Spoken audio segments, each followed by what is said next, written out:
बच्चों सॉरी, शुरू करूं इसको, ध्यान देना थोड़ा सा। यहां से बच्चों अभी तक हमने यूनिट सर मेजरमेंट पढ़ा था, जो बहुत ही बेसिक बात थी। कल शुरू करना था बट चलो कल लाइट ने धोखा दे दिया।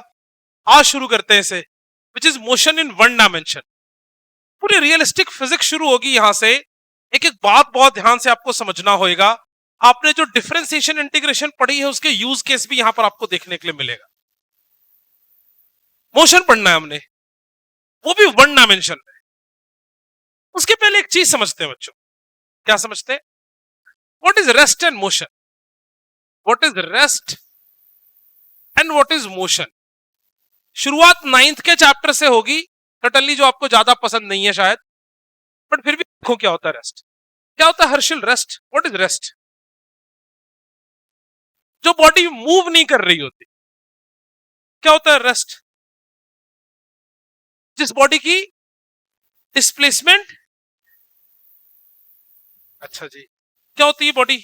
What is a body in rest? Rest का क्या मतलब है?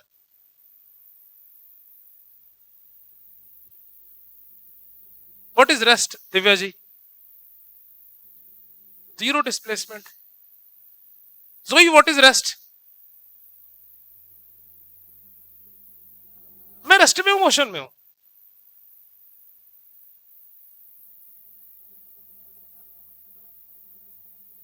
छोटी, what is rest and motion?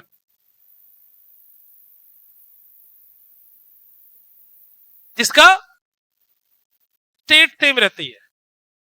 हाँ जी, हाँ, इसको थोड़ी सी 9th वाली डेफिनेशन याद आ गई, बट अभी भी पूरी नहीं है। क्या Sudiksha, what is rest and motion? Harshita, mix हो जाता है। हाँ जी,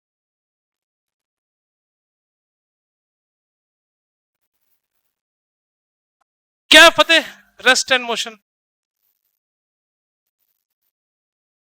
बॉडी स्टेशनरी है, क्या समझा जाएगा?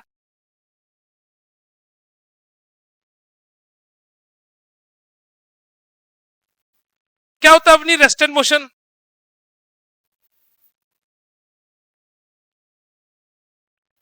क्या होता है लक्षिता रेस्ट एंड मोशन?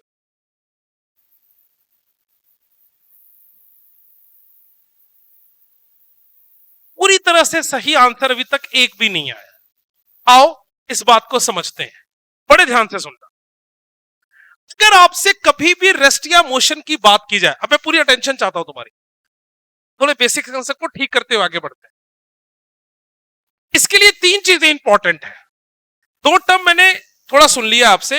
एक टर्म है पोजीशन, दूसरा टर्म है टाइम, और तीसरा टर्म है ऑब्जर्वर। अगर आप इन तीनों बातों को, टाइम से आया करो, स्पेसिफाई नहीं करते हो तो इसका मतलब आप कोई ऑब्जेक्ट रेस्ट में है या मोशन में है नहीं बता सकते। आओ समझते हैं। पहले मैं इसकी डेफिनेशन बोल देता हूं। आप what is rest? So an object is said to be in the state of rest if its position is not changing with respect to time for a given observer।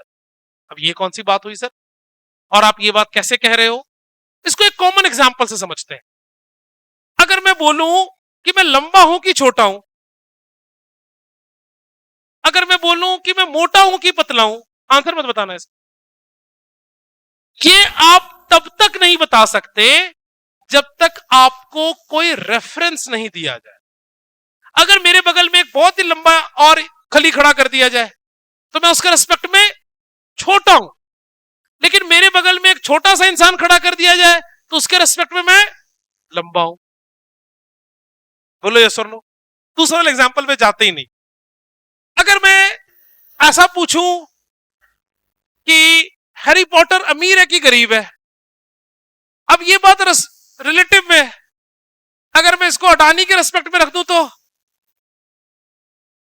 और किसी आसपास में कॉमन में रख दो तो हो सकता है ठीक है। मैं पूछूं तुम्हारे मार्क्स अच्छे हैं कि बुरे हैं, तुम अपने मार्क्स को अच्छे बुरे कैसे बनाते हो? उसके मार्कशीट देखी थी कितने कम नंबर थे, उसके रिस्पेक्ट में आपके नंबर कैसे हो जाते हैं? अच्छे। फिर तुम्हारे पेरेंट्स क्या करते हो? मैंने उसकी नहीं उसके देखो कितने अच्छे थे। फिर उसके रेस्पेक्ट में आपके नंबर बुरे। अगर मैं यहां खड़ा हूं, अगर आप मुझे देख रहे हो तो आपके रेस्पेक्ट में मैं किस चीज में हूं? रेस्ट। लेकिन अगर मुझे कोई चांद से देख रही हो तो हाँ मोशन में भाई। क्यों? पूरा अर्थ क्या कर रहा है? घूम रहा है। और अगर अर्थ घूम रहा है तो उसके साथ मैं भी घूम रहा हूं, तो उसके रेस्पेक्ट में मैं किस चीज में हूं? मोशन में। अगर मान लो हम सब किसी ट्रिप पे जा रहे हैं और एक बस के अंदर हम सारे बैठे हुए हैं और एक दूसरे को देख रहे हैं, तो एक दूसरे के रेस्पेक्ट में हम सब किस में हैं? रेस्ट पे। लेकिन आपके पेरेंट्स बस के नीचे खड़े हैं, उनके रेस्पेक्ट में हम क्या किस चीज में? बोलो बच्चों, मोशन। तो लिखो सबसे पहले, rest and motion are relative terms. लिखो, क्विकली लिखो, rest and motion are relative terms. कैसा टर्म है बोलो बच्चों? Relative terms. And without specifying the observer and without specifying the observer, you cannot predict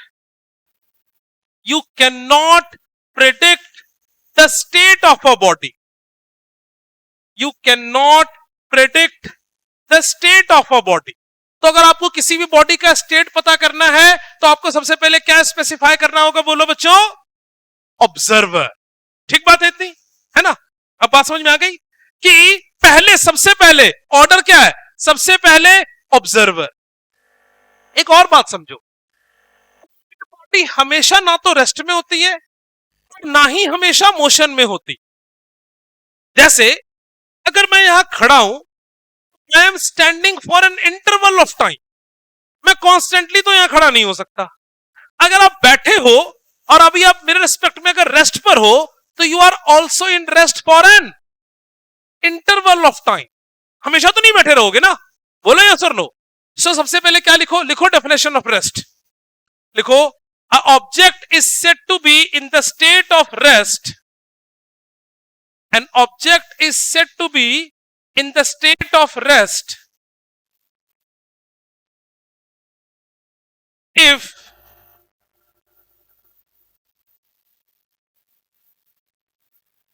said to be in the state of rest if the position of object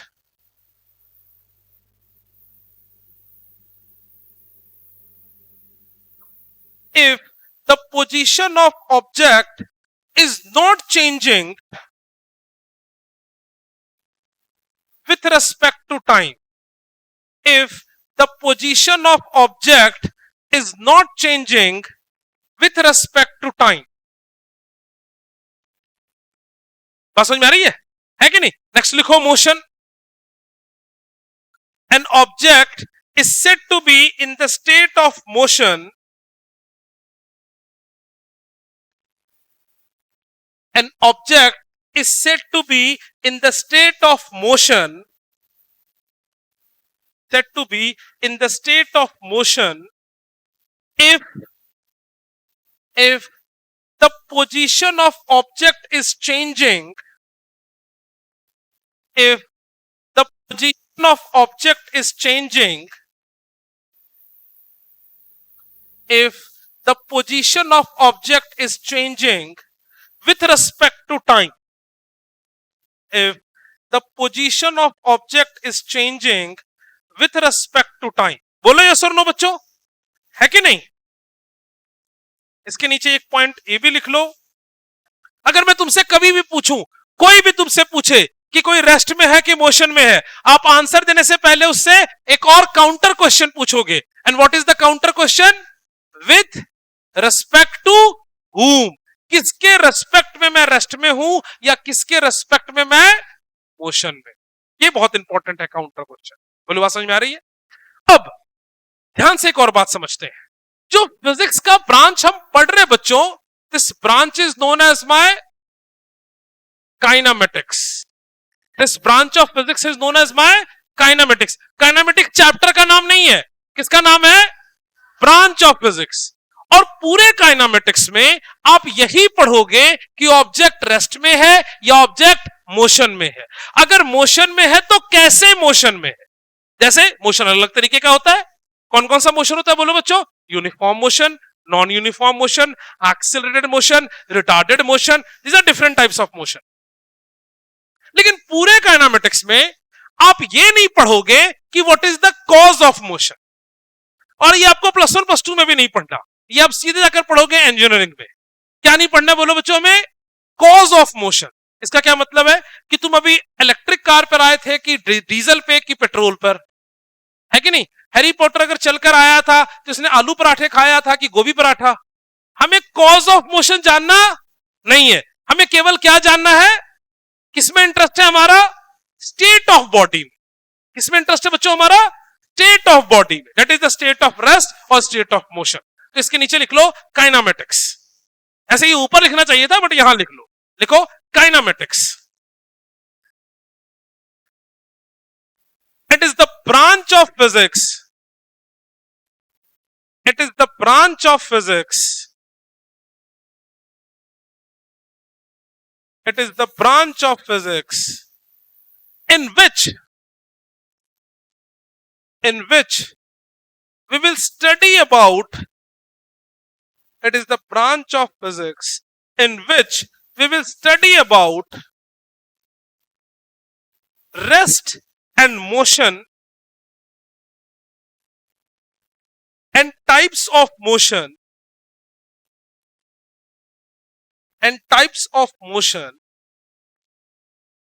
without knowing the cause of motion.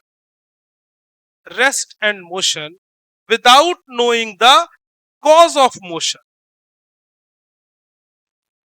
तो इस पूरे में हमने cause of motion के बारे में नहीं पढ़ना। काइनेमेटिक्स में कौन कौन सा चैप्टर आता है बच्चों?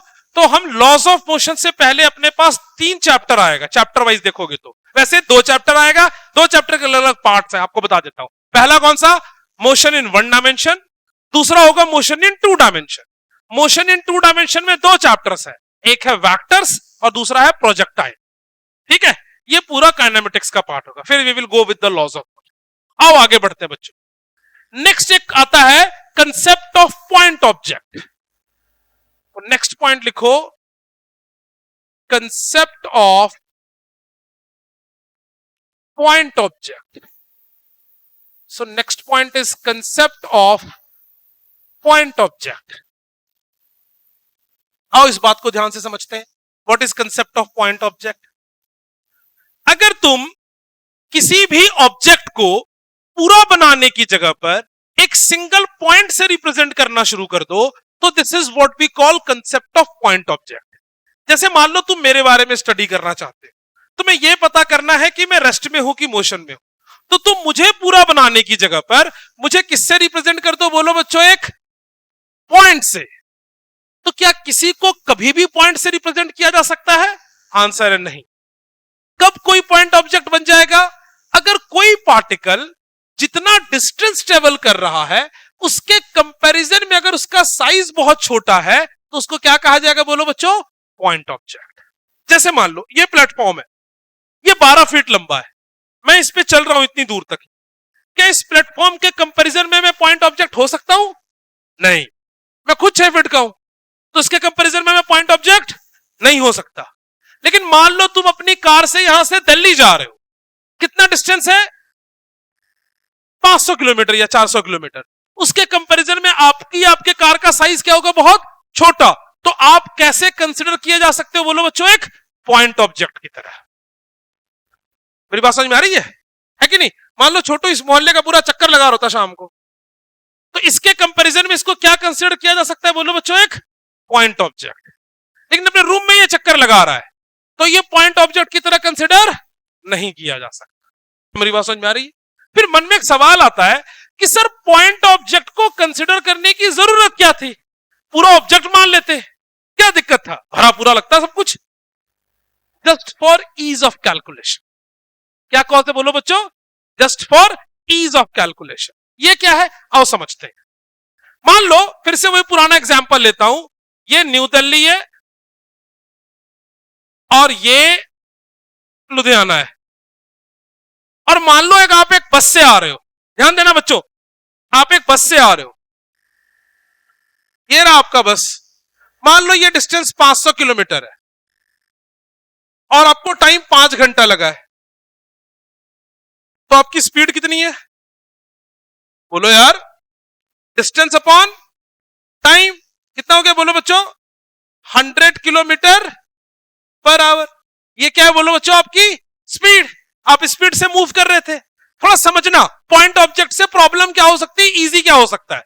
अगर आपने बस को पॉइंट ऑब्जेक्ट नहीं माना है, तो मान लो बस ने यहां से शुरू किया और जब एंटर किया तो यहां पहुंच गया, और बस की अपनी भी कुछ लेंथ होगी, मान लो बस 10 मीटर लंबा है, तो तुम बोलोगे सर आपने 500 में 10 क्यों नहीं इंक्लूड किया? मेरी बात समझ में आ रही है कि नहीं आ रही है? समझा नहीं मेरी बात? यस और नो? हाँ या ना? भाई एक ट्रेन है, ट्रेन चल के आ रही है दिल्ली के स्टेशन से लुधियाना के स्टेशन, तुम ट्रेन में अपनी बॉगी में बैठे हो, तो किसका डिस्टेंस कंसीडर करोगे, दिल्ली से लुधियाना के जंक्शन का कि ट्रेन की भी लेंथ? एक बात सोचो, जब ट्रेन एंटर की थी तो ट्रेन का सबसे पहले क्या एंटर किया था? इंजन। उसके बाद आपकी सीट, 4 लोग आपकी सीट से पहले थे, 3 लोग आपकी सीट से पीछे थे, तब तो क्वेश्चन बहुत कॉम्प्लिकेटेड हो जाएगा। मैंने पूरे ट्रेन को क्या मान लिया? एक पॉइंट। तो कोई फर्क नहीं पड़ता कि रेलवे स्टेशन पे सबसे पहले इंजन एंटर किया था कि तुम एंटर किया था तुम्हारे पीछे वाली सीट की आखिरी सीट, क्योंकि सारी बॉडी क्या बन गई एक। तो इससे कैलकुलेशन करना मुश्किल हो रहा है, इजी हो रहा है? इजी हो रहा है। अगर मान लो तुमने बोला 5 घंटे में हम लुधियाना पहुंच गए, और मैंने बोला तुमसे पीछे सीट वाला, उसका तो कोई दूसरा टाइम होगा। मैं तुम्हारे ही ट्रेन में बोल दूं तुम्हारे ट्रेन का जो ड्राइवर है, ड्राइवर सबसे आगे बैठा होगा, कुछ तो डिफरेंस होगा ना। वो सारा डिफरेंस खत्म करके मैंने क्या कर दिया? 0। क्योंकि अब सब क्या बन चुके हो? एक पॉइंट ऑब्जेक्ट। क्या मेरी बात समझ में आ गई है? तो लिखो point object. An object can be considered as a point object. An object can be considered as a point object if the distance traveled by the body, if the distance traveled by the body is much larger, the distance traveled by the body is much larger than the size of body. The distance traveled by the body is much larger than the size of body. Traveled by the body is much larger than the size of body. इसके नीचे paragraph change करके लिखो, the concept of point object is introduced. The concept of point object is introduced just for our convenience. The concept of point object is introduced just for our convenience. तो concept of point object को क्यों लाया गया बोलो बच्चों? Just for our convenience, है ना। तो आपको बार बार पूरे बस की डिस्कशन अब नहीं करनी, पूरे बस को हटाकर हमने क्या बना देना है? एक पॉइंट। लेकिन आप ऐसा हमेशा नहीं कर सकते। मेरी बात समझ में आ रही है कि नहीं आ रही है? ये तभी कर सकते हो कि अगर वो डिस्टेंस इतना ट्रेवल कर रहा हो जिसके कंपैरिजन में आपका साइज छोटा हो। यस और नो? अगर एक ट्रेन यहां से तमिलनाडु जा रही है, पॉइंट ऑब्जेक्ट की लार्ज ऑब्जेक्ट? पॉइंट ऑब्जेक्ट है कि नहीं। लेकिन एक ट्रेन एक ही प्लेटफॉर्म के एक हिस्से से दूसरे हिस्से तक जा रही है, नॉट अ पॉइंट ऑब्जेक्ट, है कि नहीं? हाँ, चलो नेक्स्ट लिखो टाइप्स ऑफ मोशन। नेक्स्ट लिखो टाइप्स ऑफ मोशन। सबसे पहले लिखो ट्रांसलेटरी मोशन,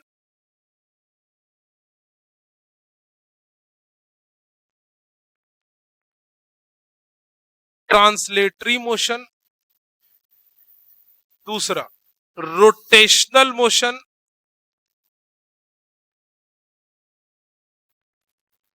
एंड तीसरा vibrational motion.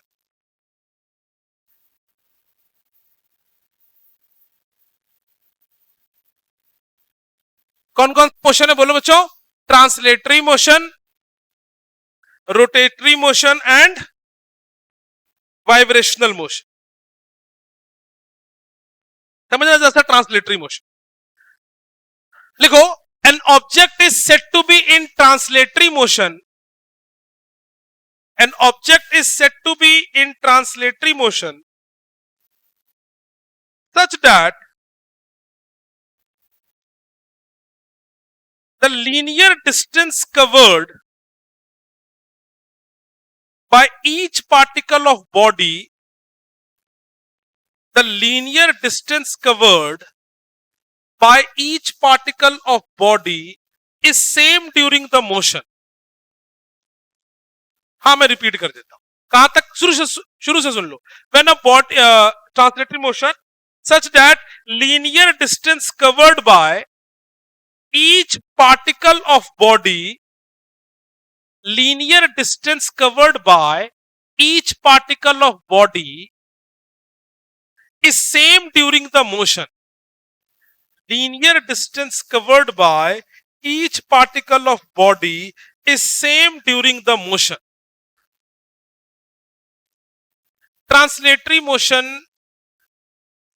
Linear distance covered by the body same during the motion.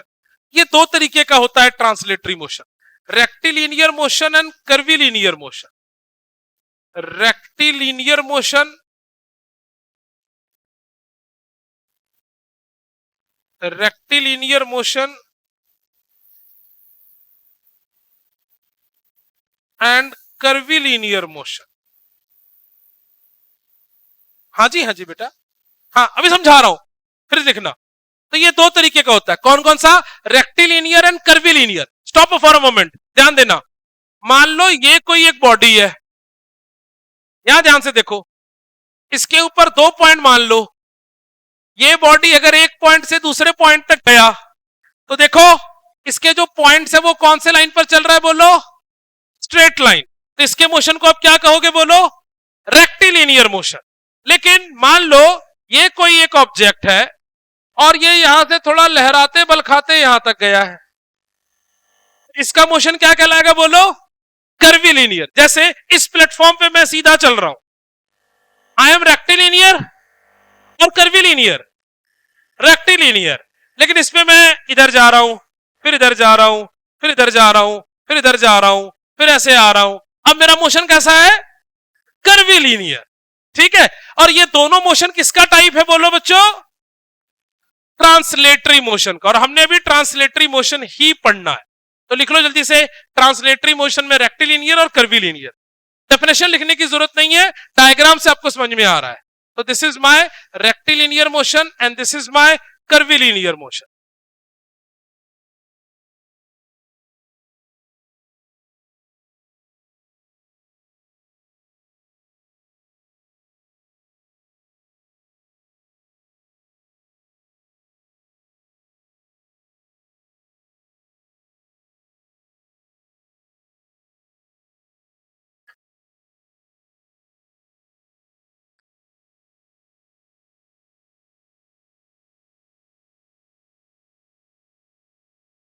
ठीक है,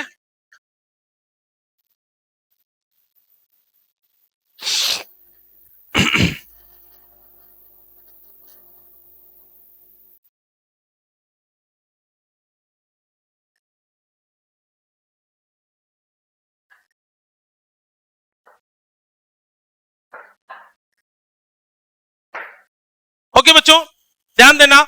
रोटेशनल मोशन की अभी हम बात नहीं करेंगे, ये पूरा हमें एक चैप्टर है, जब चैप्टर आएगा तो हमने पढ़ना है। वाइब्रेशनल भी हमने एंड में थोड़ा बहुत ध्यान से पढ़ना है, आपको वैसे भी थोड़ा बहुत रोटेशन और वाइब्रेशन समझ में आता है। We will discuss in on later stage. अभी हमने पढ़ना किसके बारे में, बोलो बच्चों, ट्रांसलेटरी मोशन के बारे में ही पढ़ना है, वो भी 1 डायमेंशन में पढ़ना है। आओ नेक्स्ट पॉइंट शुरू करता हूं, और नेक्स्ट पॉइंट है इसके अंदर frame of reference. Next point क्या है, बोलो बच्चों इसके अंदर, फ्रेम ऑफ रेफरेंस। ओके, थोड़ा ध्यान से समझना बच्चों, थोड़ा ध्यान से समझना, टर्म समझना इसको जरा सा क्या है। मान लो तुम्हें पता करना है किसी के बारे में, मुझे पता करना है कि Harry Potter is in rest and motion, तो पहले क्या स्पेसिफाई करना पड़ेगा, ऑब्जर्वर। क्या स्पेसिफाई करना पड़ेगा, बोलो ऑब्जर्वर। मान लो हर्षवीर ऑब्जर्वर है, इज ऑब्जर्वर। अब अगर ऑब्जर्वर है तो इसको ये कैसे पता करेगा कि वो रेस्ट में है कि मोशन? सोचो जरा सा। ये सबसे पहले अपनी वॉच देखेगा, देखेगा 350 हो रहा है, 350 पे हैरी पॉटर की पोजीशन चेंज नहीं हो रही। मान लो 4:15 तक अपनी क्लास लगती रही, मान लेते हैं कि 4:15 तक हैरी पॉटर वॉशरूम नहीं जा रहा है, तो हैरी पॉटर की पोजीशन चेंज नहीं होगी। तो for this given interval of time Harry Potter in the state of rest. तीन चीजों से पता चला, किससे किससे? Observer, position, time. एक बात बताओ, कोई रेस्ट में या मोशन में किसी की पोजीशन हम कैसे पता करते हैं? कैसे कहते हैं इसकी पोजीशन? मैं आपको समझाता हूं। अगर आपने कभी मूवीज देखी होगी तो आपने देखा होगा कि जो भी फ्लाइट को एक जगह से लेकर दूसरी जगह उड़ रहे होते हैं तो ऊपर से तो उनको दिखता नहीं कि हाँ दिल्ली आ गई है या गोवा आ गया है। कैसे पता चलता है उनको? कोऑर्डिनेट से। हाँ, किसी ने कुछ बोला था, क्या बोला था वर्ड? जीपीएस नहीं होता, जीपीएस से कुछ नहीं पता चलता। किससे पता चलता है बोलो बच्चों? कोऑर्डिनेट्स। अगर आप अभी अपना किसी को लोकेशन सेंड करो, आप अपना क्या सेंड करते हो? Basically coordinates. हर किसी की अपनी कुछ ना कुछ स्पेसिफिक क्या है बोलो बच्चों? कोऑर्डिनेट्स। इसीलिए कोऑर्डिनेट सिस्टम बनाया गया था। हर प्लेस की अपनी कुछ सर्टेन क्या है बोलो बच्चों? कोऑर्डिनेट्स। इसको थोड़ा हम सिंपल रखते हैं। हमारे पास तीन तरीके का कोऑर्डिनेट है। कौन कौन सा बोलो? X comma Y comma Z.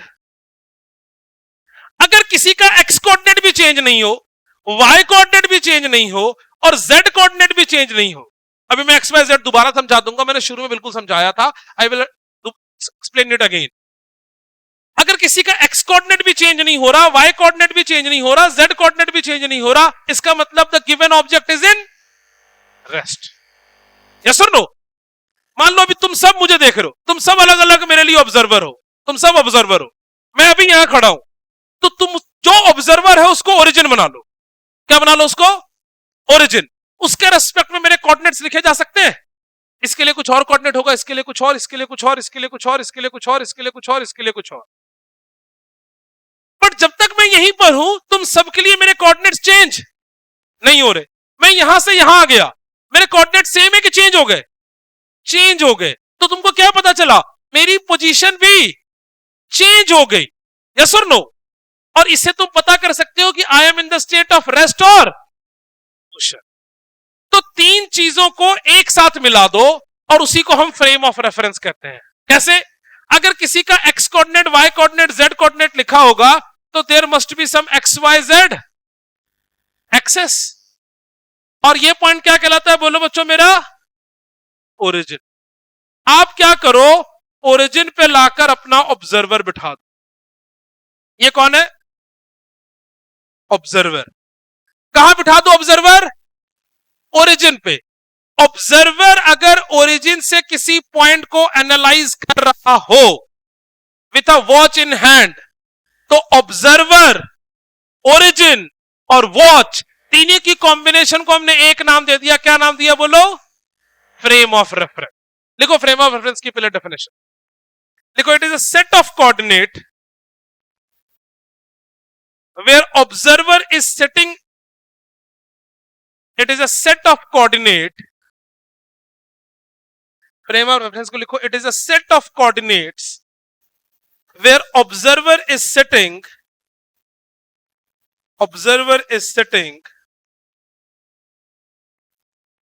set of coordinates where observer is sitting at the origin, observer is sitting at the origin and analyzing the motion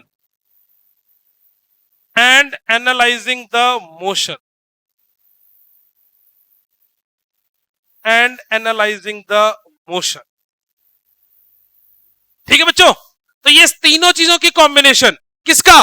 x axis, Y axis, Z axis का combination, observer का। और observer कैसे पता चलेगा तुम rest में हो कि मोशन में? With respect to time. इन तीनों चीजों के मिक्सर को हमने क्या नाम दिया बोलो? Frame of reference. ठीक बात है? एक बात समझ में आ गई? Yes sir.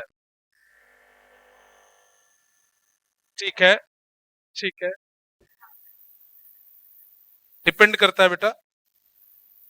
अगर मैं मूव कर रहा हूं और मेरे जो साथ में मूव कर रहा हूं बिल्कुल मेरे साथ स्पीड में मूव कर रहा है, तो वो मेरे रेस्पेक्ट में रेस्ट पे होगा। इसको पता है रिलेटिव मोशन, पढ़ेंगे इसको आज। तो वो मेरे रेस्पेक्ट में रेस्ट पर है, क्योंकि जब भी मैं उसको देखूंगा वो मुझे दिख रहा होगा। मैं एग्जांपल देता हूं, तुम ट्रेन में बैठी हो, मैं भी ट्रेन में बैठा हूं, तो मेरे सामने वाली सीट पर बैठी हो, तो मैं तुमको देख रहा हूं। अब जब ट्रेन चल रही है 50 किलोमीटर पर आवर की स्पीड से, तुम्हारी स्पीड कितनी है, मेरी स्पीड कितनी है, और जब मैं तुम्हें दिख रहा हूं तो किसमें दिखोगी, और मैं तुम्हें देखूंगा तो कितने में दिखोगी। दूसरा एग्जांपल देता हूं, अर्थ अभी मूव कर रहा है कि रुका हुआ है। मोशन बहुत कॉम्प्लिकेटेड, इतना आसान नहीं है। रुका हुआ है ना, तो बेसिकली मान लो अर्थ की कोई स्पीड है x किलोमीटर पर आवर, बोलो यार, तो मेरी स्पीड भी कितनी है, तुम्हारी स्पीड कितनी है, इसकी स्पीड कितनी है, एसी की स्पीड कितनी है, और ये सबको देखो आपस में क्या दिख रहा है। और हमें से कोई रेस्ट पर बहुत तेजी से घूम रहे हैं यहां से, और ऐसे के ऐसे भी, बोलो ये सुन लो भाई, अर्थ अपने एक्सिस पे भी घूम रहा है और साथ में सन के अराउंड भी घूम रहा है। और देखो एक दूसरे को, कोई घूमता नजर नहीं आ रहा। आ रही बात समझ की नहीं आ रही है ना? ठीक बात है। नेक्स्ट पॉइंट लिखो, ट्रेजेक्ट्री। आज टर्म्स सब पहले समझते हैं। नेक्स्ट पॉइंट लिखो, trajectory. Trajectory, the path followed by a particle is known as trajectory. The path followed by a particle is known as trajectory. A path followed by a particle, bracket में लिख लो point object, is known as trajectory. जैसे मान लो तुम यहां थे अपने घर पर पहले, और तुम ऐसे घूमते घूमते पहुंच गए अपनी फिजिक्स क्लास। तो तुम जिस पाथ को फॉलो कर कर आए हो, इस पूरे पाथ को क्या कहा जाएगा, बोलो बच्चों? Trajectory. This is the path followed by. ये टर्म्स आपको क्लियर होना चाहिए। मान लो कोई शरीफ बच्चा है, बिल्कुल अपने घर से सीधा आ गया अपने सेंटर पे। इसका पाथ कैसा था? कर्व। इसका पाथ कैसा है? Straight line. तो इसकी ट्रेजेक्ट्री क्या कहलाएगी, बोलो बच्चों? Straight line. और इसकी ट्रेजेक्ट्री क्या कहलाएगी, बोलो बच्चों? कर्व। सो कहीं भी कोई भी पार्टिकल जो भी पाथ ट्रेवल कर रहा है, वो पाथ उसका क्या कहलाएगा, बोलो? ट्रेजेक्ट्री। तो लिख लो क्विकली, ट्रेजेक्ट्री। एग्जांपल ले लो, ताकि आगे जब मैं कभी ट्रेजेक्ट्री वर्ड यूज करूं तो आपको कंफ्यूजन ना हो।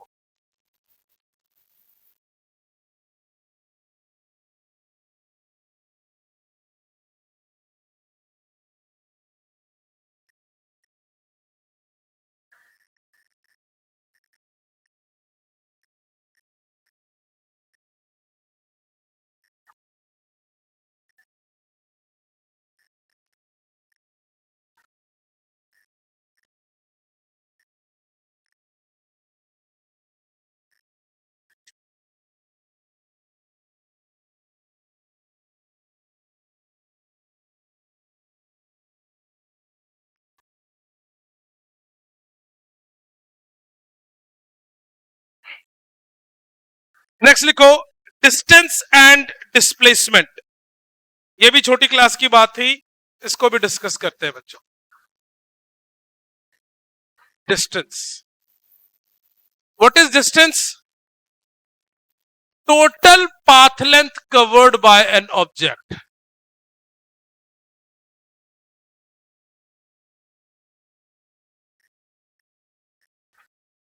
व्हाट इज डिस्टेंस बच्चों? Total path length covered. कोई भी ऑब्जेक्ट जो सारा पाथ लेंथ कवर करेगा, उसको उस ऑब्जेक्ट का क्या कहते हैं, बोलो बच्चों? डिस्टेंस। आपने अपने घर से यहां पर आते हुए जो पाथ फॉलो किया, उस पाथ का नाम क्या है? ट्रेजेक्ट्री। और जो टोटल पाथ कवर किया, उसको क्या कहते हैं? Distance. And what is displacement?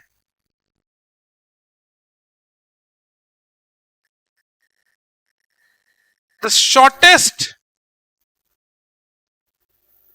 shortest path length covered between 2 points.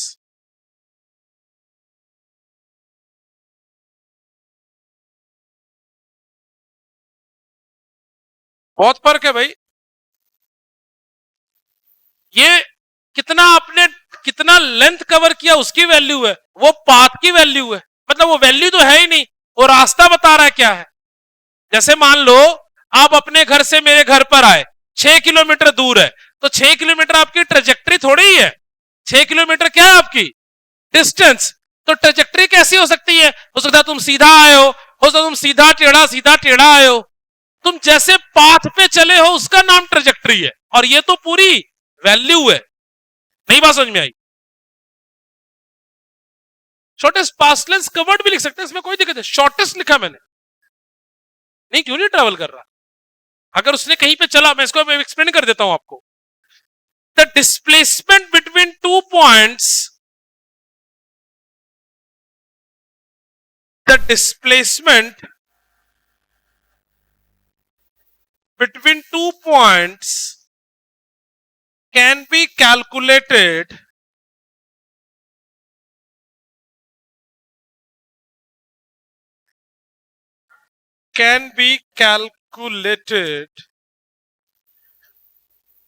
by joining them a straight line.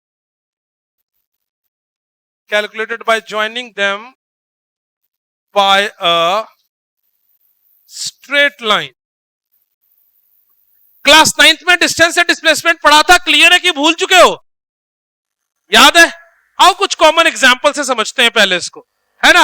So shortest path length covered between 2 points, तो ये डिस्टेंस है, ये डिस्प्लेसमेंट है। इसके पॉइंट्स की डिस्कशन में और फर्दर करूंगा, एक क्वेश्चन की हेल्प से पहले इसको समझाता हूं। आओ ध्यान देना, देखो कौन इसका ये सही जवाब देता है। बहुत ही बेसिक सा क्वेश्चन है। कोई एक पार्टिकल ए से शुरू कर रहा है, ए से बी जा रहा है, बी से सी और सी से डी। ए से बी ऐसे जा रहा है, बी से सी से डी और डी से ए। ये इसका सेंटर है, और ये टोटल जो इसका ये है, this is my radius R. तो find distance and displacement, find, अरे पहले बताने तो सच में नहीं आता, ऐसे कैसे zero. Find distance and displacement कब कब बताना है आपको, वो मैं आपको बताता हूं ना पहले, ऐसे थोड़ी बता दोगे आप। फाइंड डिस्टेंस एंड डिस्प्लेसमेंट कब के लिए? Between A to B, then between A to C, then between A to D, and then between A to A. अब आंसर्स बताओ भाई।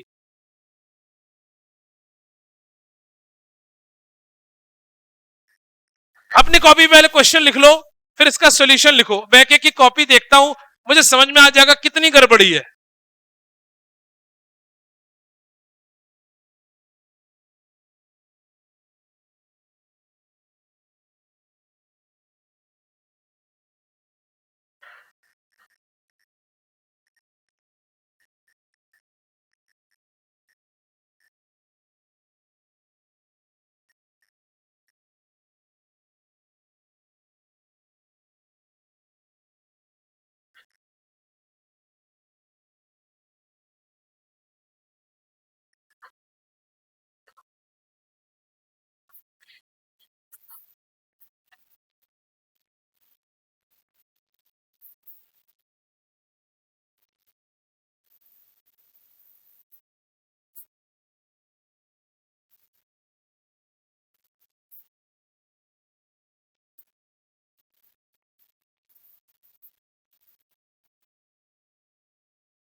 हाँ जी, आंसर बताओ जल्दी। अभी तक क्वेश्चन ही लिख रहे हो।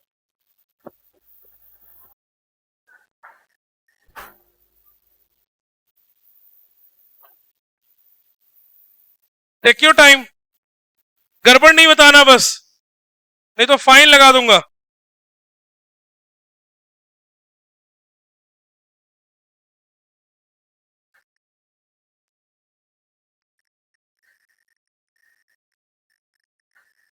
अरिंदम, दिव्या, हरनाज, हर्षवीर, जपराज, ख्याति, लक्ष्य, मनमीत, नवकीरत, रणवीर, स्नेहप्रीत, सुदीक्षा, सुहाना, तनवीर, त्रिमान, विहान, विक्रांत, जोई, नैन्सी, स्प्रीत, हर्षीन, लक्षिता, प्रगुण, कुश, हर्षिल, कृषव, कृष, Avani, गुरफते।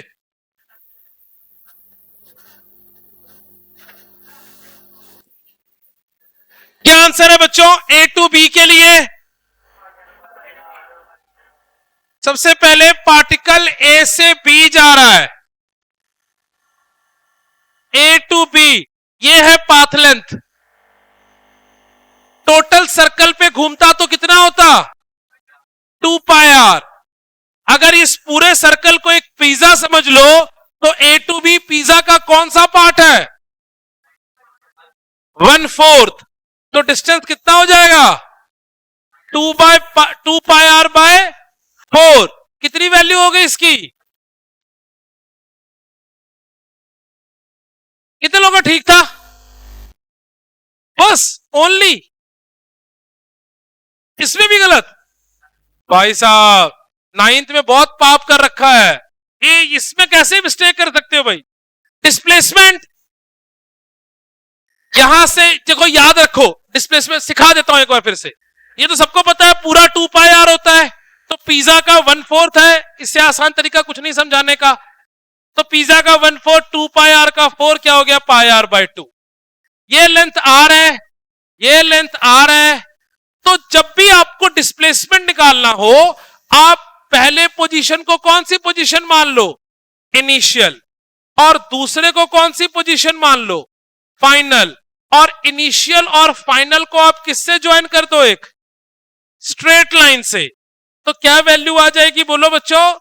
Under root of R square plus R square. कैसे? ये लेंथ आर, ये लेंथ आर, ये एक ट्रायंगल बन रहा है। राइट एंगल ट्रायंगल का हाइपोटेनस क्या होता है? बेस का स्क्वायर प्लस परपेंडिकुलर का स्क्वायर। ये वैल्यू क्या हो जाएगी बोलो बच्चों? Under root of 2r।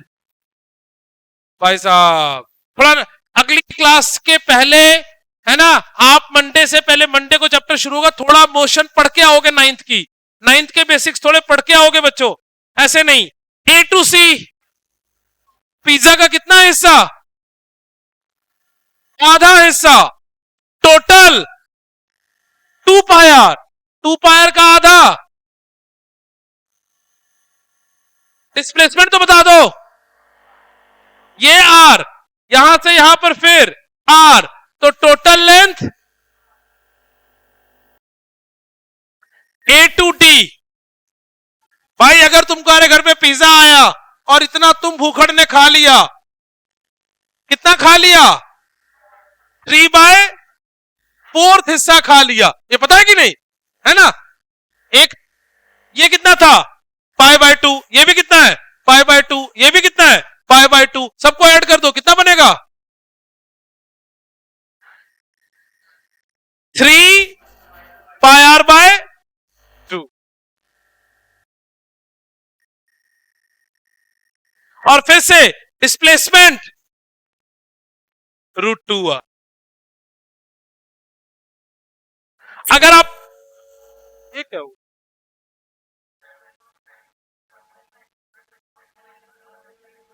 Light चली गई, शुक्र है अब गई लाइट। चलो एंड का कितना आया बोलो बच्चों? 2 पाई आर, है ना? जब वो ए टू ए आ गया तो वैल्यू कितनी हो जाएगी बोलो बच्चों? 0। नोट करके लिखो कुछ पॉइंट्स डिस्प्लेसमेंट के बारे में। हाँ जी, ए टू डी में 2 पाई आर बाय 3।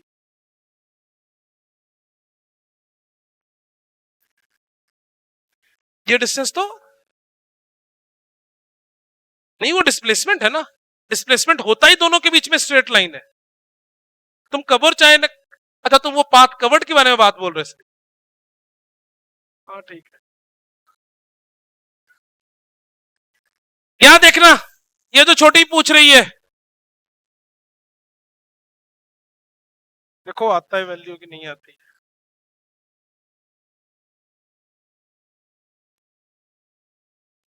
छोड़ो यार, हाँ आ गया। ये देखो, ये देखो भाई, ये देखो, ये कितना है, ये भी कितना है, ये भी कितना है, ऐड करो।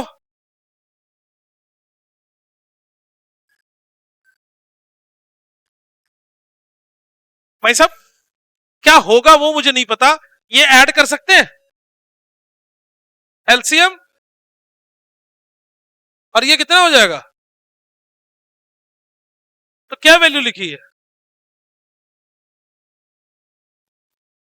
अच्छा जी, ए to A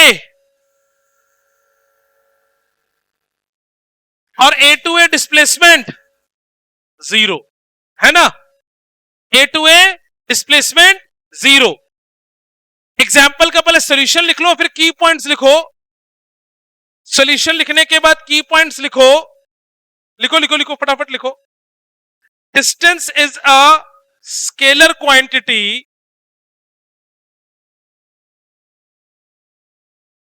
and displacement is a vector quantity. बिल्कुल 9th की सारी बात बतानी पड़ेगी तुम लोगों को।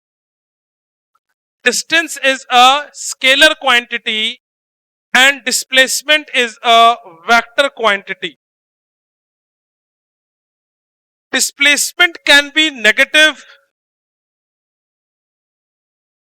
Displacement can be negative, 0 or positive. Negative, 0 or positive. But distance is never negative. Displacement can be negative, 0 or positive. But distance is never negative.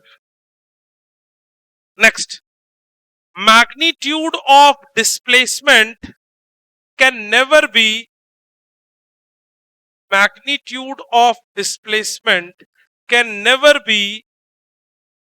greater than distance.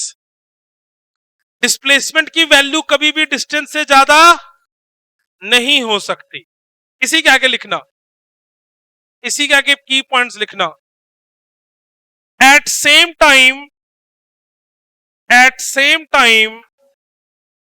a particle cannot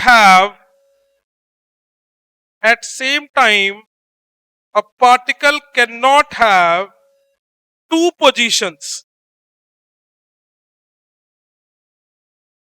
At same time a particle cannot have two positions. है ना, ये मतलब समझ में आता है ना। एक ही टाइम पर आप यहां भी और अपने घर पे भी नहीं हो सकते। नेक्स्ट पॉइंट लिखो, if a particle is moving on a straight line, if a particle is moving in a straight line without turning back,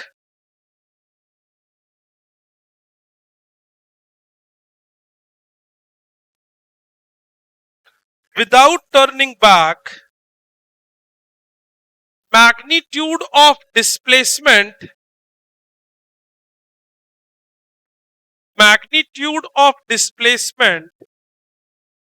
is same as of distance. Magnitude of displacement is same as of distance. Last point, the displacement between 2 points the displacement between 2 points has a single value,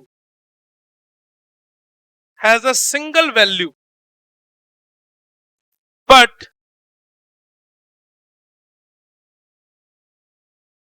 distance between 2 points can have infinite values. Distance between 2 points can have infinite values. आओ थोड़ा समझा दूं. देखो जरा सा, ये मान लो ए position है, आप अपने घर से बी तक गए. अगर आप स्ट्रेट लाइन पे मूव कर रहे हो तो ए टू बी में जितना डिस्टेंस उतना ही डिस्प्लेसमेंट. लेकिन मैंने लिखा था विदाउट टर्निंग बैक. अगर आप घूम के वापस यहां आ गए सी से, तो आपका distance A to B, B to C होगा, लेकिन डिस्प्लेसमेंट क्या होगा बोलो बच्चों?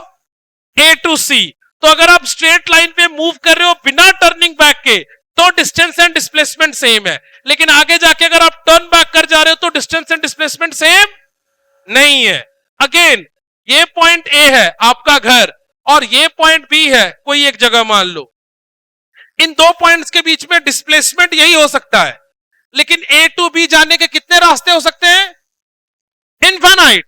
आप ए टू बी ऐसे जा सकते हो, आप ए टू बी ऐसे जा सकते हो, आप ए टू बी ऐसे जा सकते हो, आप ए टू बी ऐसे जा सकते हो, आप ए टू बी ऐसे जा सकते हो. आपके पास ए टू बी जाने के इनफाइनाइट रास्ते हैं, लेकिन डिस्प्लेसमेंट ए टू बी में क्या होगा बोलो बच्चों? सिंगल. तो जब कभी भी आपने डिस्प्लेसमेंट निकालनी है, आप ए और बी के बीच में क्या खींच दो? एक straight line. It will always give you the displacement.